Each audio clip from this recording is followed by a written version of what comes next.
Bien, regreso aquí a Uno por Uno, Opinión y Libertad en compañía de Romeo Robles. Hemos platicado antes de ir a una pausa en el bloque anterior sobre el fracaso del Estado mexicano en su ejercicio por seguir enquistando grupos políticos, este grupo de políticos ineficientes que no se podrían denominar políticos por su incapacidad de gestar acuerdos y de asumir responsabilidades tan importantes como la que es ser presidente de una república, ser secretario de Relaciones Exteriores, ser secretario de Economía, tener un sentido patriota, tener un sentido por hacer por tu tierra, por tu gente y no por estar resguardando tu patrimonio en los Estados Unidos de Norteamérica. Porque bien ha señalado el ex canciller Jorge Castañeda que también una de las causas por las cuales recula Enrique Peña Nieto y por las cuales se mantiene mucho al margen y no defiende los intereses de la nación es porque ya está pensando en su asilo político. Recuerden ustedes que tiene propiedades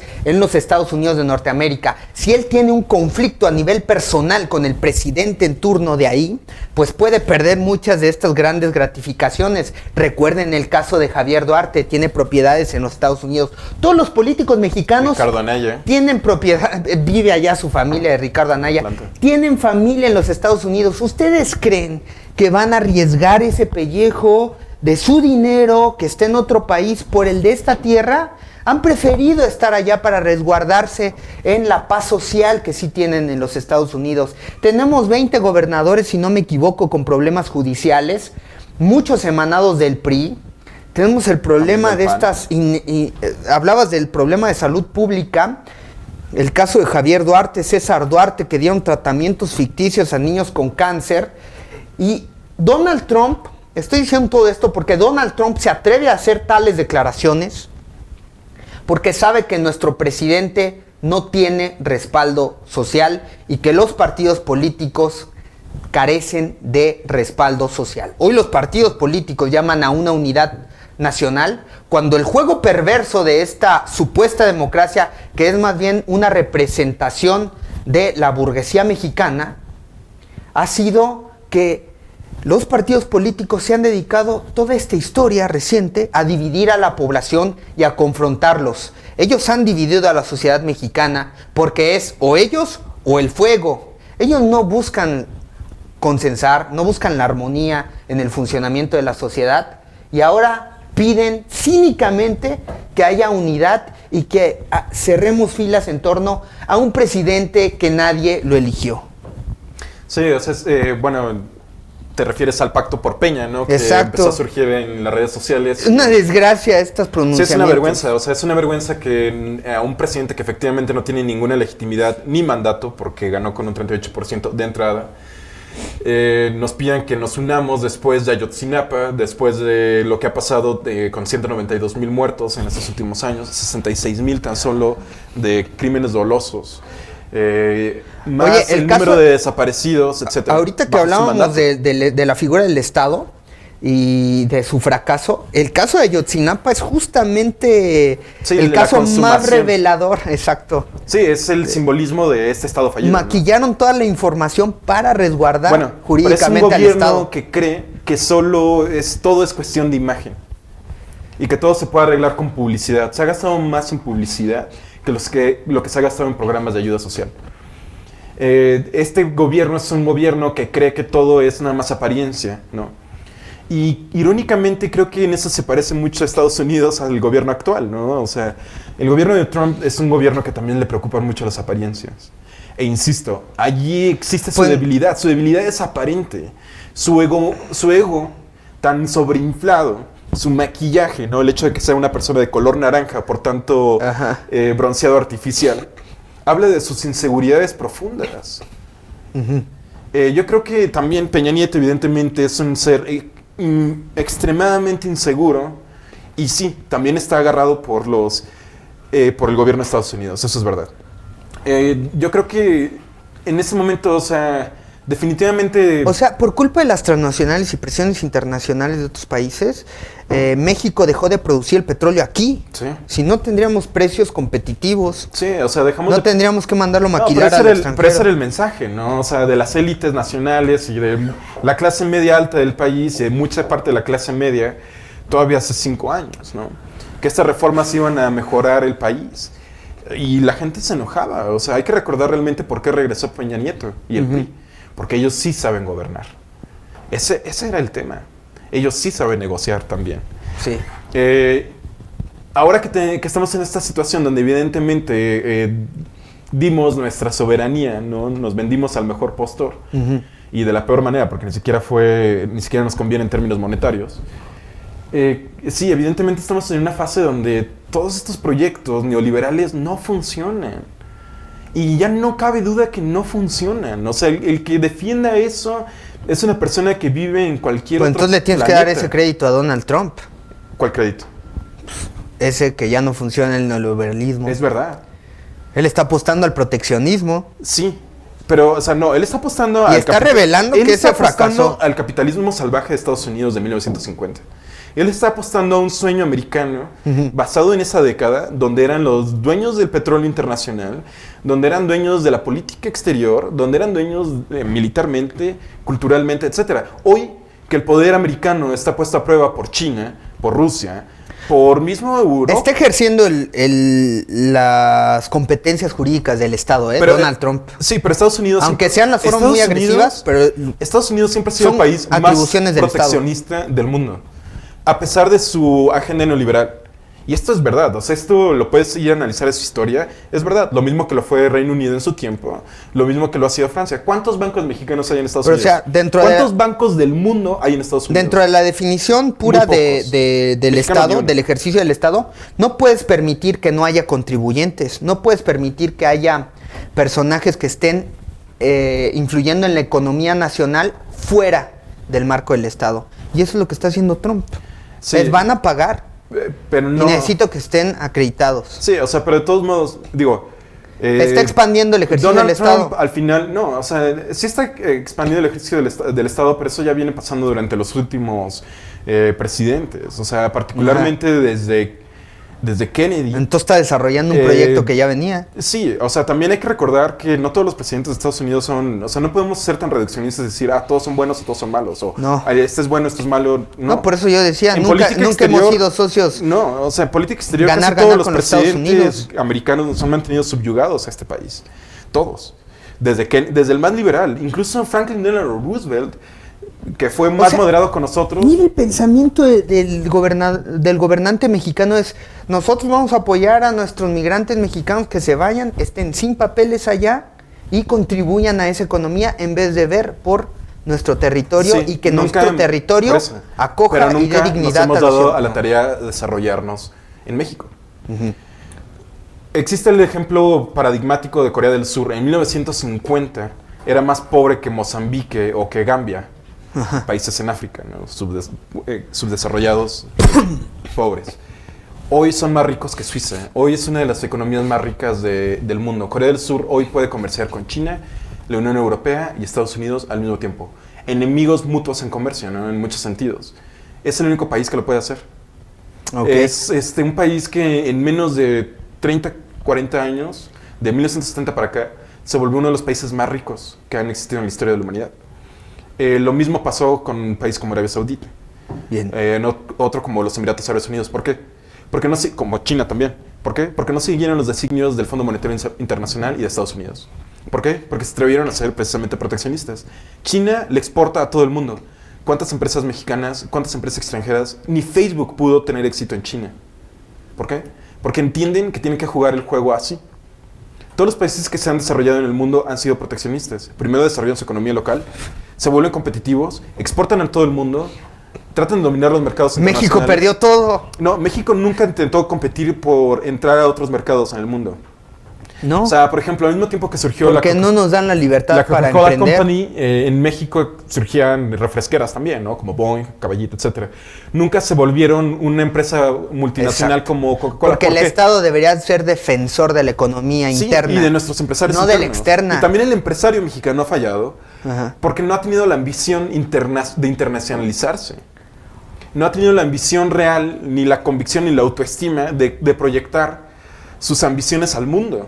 Como sí lo hicieron países como Estados Unidos, Reino Unido, Francia, España, Alemania, Japón, Corea del Sur, Arabia Saudita, Sudáfrica. Yo creo que el caso más representativo es Japón. Japón. Pero, Sin recursos, sin imperialismo.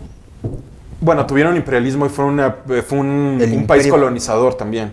Hay que recordar esa parte de la historia de Japón. Pero es un país tan pequeño que ha sufrido tanto. Sí, y lo han sabido hacer. Lo ha podido perder todo. Pero insisto, Y ¿es sigue- porque han sabido distanciarse de la política de Estados Unidos en muchas cosas. Pero la honorabilidad del japonés, creo que eso es lo que lo enaltece. No solo es eso. Al punto No, de no es verdad. sobrepasar las Al grandes japonés, crisis. antes de 1867, de la Revolución Meiji, que fue las reformas equivalentes de aquel entonces, del siglo XIX, donde se occidentalizó Japón. Antes de eso, Japón era considerado el país más atrasado de Oriente. El país verdaderamente civilizado, el Grecia, digamos, Ajá. de aquel entonces, de esa parte del mundo era China, y por milenios. Japón era un país salvaje, de gente que, de hecho, no, es verdad. O sea, puedes leer la historia de Japón y muchas Sí. crónicas. Tanto que todavía a inicios del siglo XIX, muchos viajeros veían en Edo, en la capital, en Tokio, a personas desnudas de la pobreza que había en Japón. O sea, no es real que sea nada más la honorabilidad. Del alemán se le decía que que lo único que sabía hacer era salchichas y tocar la tuba. Claro que es la honorabilidad. No, no solo es eso. A ver, de Inglaterra solo se pensaba que lo único bueno que eran era para ser Honorabilidad es pirata. darle libertad a tus ciudadanos de que emprendan. No solo es darle eso, las es una el cuest- autoestima es más para que eso. tener No solo- seguridad no es de una poder cuestión hacerlo. necesariamente cultural. Es una Sí, cuestión sí es una cuestión No. de conciencia, es una cuestión de instituciones. funcionables. Sí, que funcionen. Donde hay una protección legal de tu economía, donde no va a llegar el gobierno y te va a expropiar, donde no va a llegar un empresario corrupto y Pues te es va honorabilidad. pero no es honorabilidad. Les voy a defender protección mi legal. casa. ¿Tú crees que Donald Trump es muy honorable? ¿Y es uno de los hombres más ricos del mundo? No es honorable. Su riqueza está basada en fraudes, en bancarrotas. ¿O cómo lo y en- definirías entonces? No, es protección legal, punto.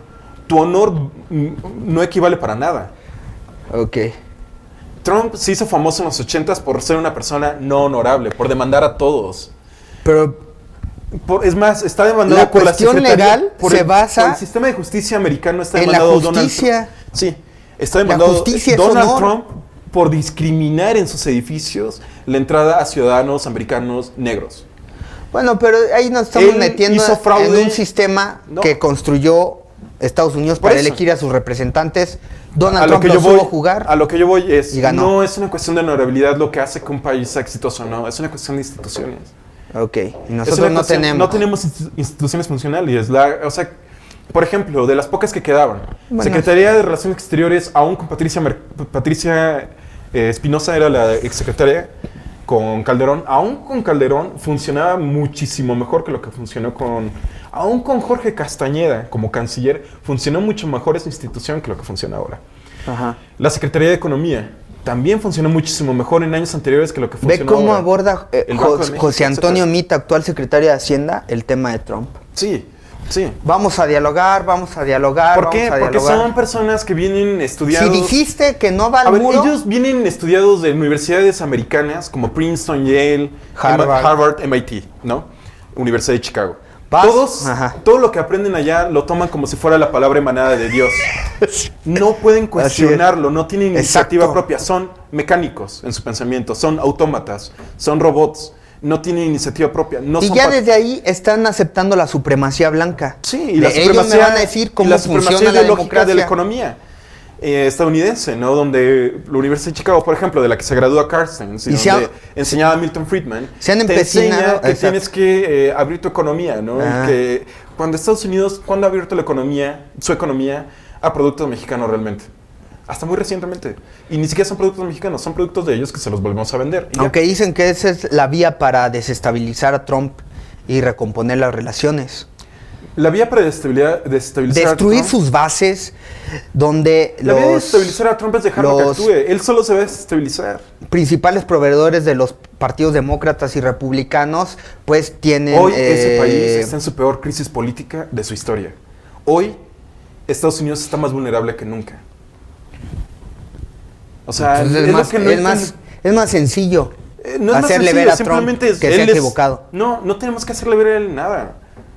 Nosotros tenemos que jugar nuestro juego. Pero sí Y tiene él que nos haber siga- sí tiene que haber una tenemos que- si competencia empezamos a mediática. seguir- sí, Pero si seguimos sus reglas del juego, siempre vamos a ir en la retaguardia, siempre vamos a ir atrás. Nosotros tenemos que poner las reglas del juego y que él nos siga. Tenemos que adelantarnos.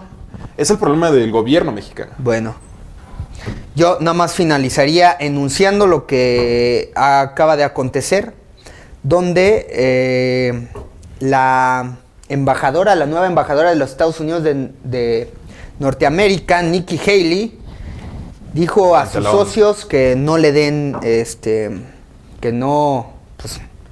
le den todo su respaldo y que va a anotar aquellos nombres que no lo otorguen. Que hay un nuevo Estados Unidos en la Organización de las Naciones Unidas y que van a existir cambios en la forma en la que ellos trabajan. Eso adelantó Haley minutos antes de presentar sus credenciales diplomáticas ante el secretario general Antonio Guterres. Por lo tanto, quiero decirles que el propio Andrés Manuel López Obrador, uno de sus consejos más recientes al presidente Enrique Peña Nieto, era que le dijera a Donald Trump que consintiera una cita, o que en su defecto le dijera que no va a haber tal pago por el muro y que lo van a demandar ante las Naciones Unidas. De hecho, dijo Andrés Manuel López Obrador que lo demandara ante las Naciones Unidas y que después fuera a reunirse con él y le entregara la demanda en mano.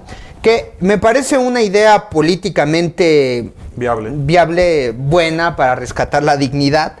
Pero lo que no se acuerda Andrés Manuel López Obrador es que el propio Donald Trump señaló a las Naciones Unidas como un club donde la gente se reúne a pasársela bien y vestirse bien. Y no hacer nada. Exactamente. Entonces, el propio Donald Trump ha desprestigiado cualquier... Bueno, y en estos momentos Carlos Slim también está dando su conferencia, ¿no? Y está hablando de que básicamente es una copia del discurso de Donald Trump, ¿no? De volver a México grande de nuevo, con lo que hemos perdido siempre. Entonces es como una afrenta. ¿Crees que se va a lanzar de presidente? Parece ser que está señalando eso, ¿no? Lo cual me parece risible, una me parece aberración, vergonzoso. Sería una aberración. Pero pues todo puede pasar en este país, ¿no? No, pero... No. Donde ya la dignidad la tenemos por los suelos. No. Pero este es el momento. Este es el momento de levantarnos y no de definir. No podemos. O sea, yo lo veo así. Este es el momento desde el sentido cultural hasta el literario, empresarial, donde tenemos que volver a crear. Y tenemos que volver a creer en México. O sea, no hay de otra. Tenemos que volvernos ambiciosos y autodeterminarnos, ir a hacer negocios con el mundo y proyectarnos internacionalmente de otra manera y romper con Estados Unidos. Estados Unidos no nos debe nada, no le debemos nada. No es nuestro padre mayor, no es un país más antiguo ni más sabio que nosotros. También tenemos nuestra historia, tenemos una cultura súper interesante, mucho más interesante que la americana, milenaria.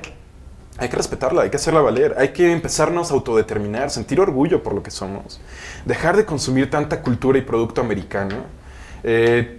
Vemos más el fútbol americano como si fuera nuestro propio fútbol, como si fuera nuestro propio deporte, ¿no? El de sus películas, etcétera.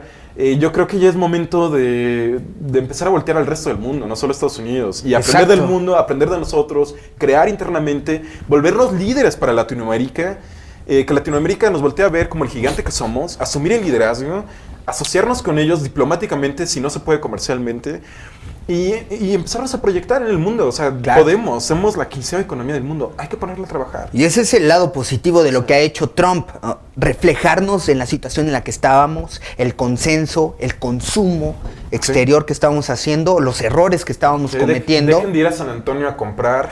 Ver el mal funcionamiento del Estado, lo que ha gestado la partidocracia, y de ahí tomar un punto de partida para reconstruir y recuperar el Estado mexicano y nuestra propia sociedad. Sí, nuestra sociedad, o sea, nos podemos reinventar, no hay que sentirnos menos, al contrario, dejémonos de imaginar como estos seres pequeños ante este muro infranqueable. No es verdad, es un muro ridículo, es un muro innecesario, es pura publicidad, es puro bluff, y va a endeudar a su población. Los americanos. O sea, ellos son los que están perdiendo, nosotros no. Ellos son los tontos esta vez, nosotros no. Hay que aprovecharlo. Perfecto, con eso finalizamos. Gracias a Romeo Robles por haber participado aquí. Gracias a usted por haber sintonizado este programa especial sobre los acontecimientos recientes de lo que ha hecho Donald Trump con la relación bilateral entre México y Estados Unidos. Mi nombre es Eric Javier Huerta y esto fue Opinión Libre, Opinión y Libertad. Hasta pronto.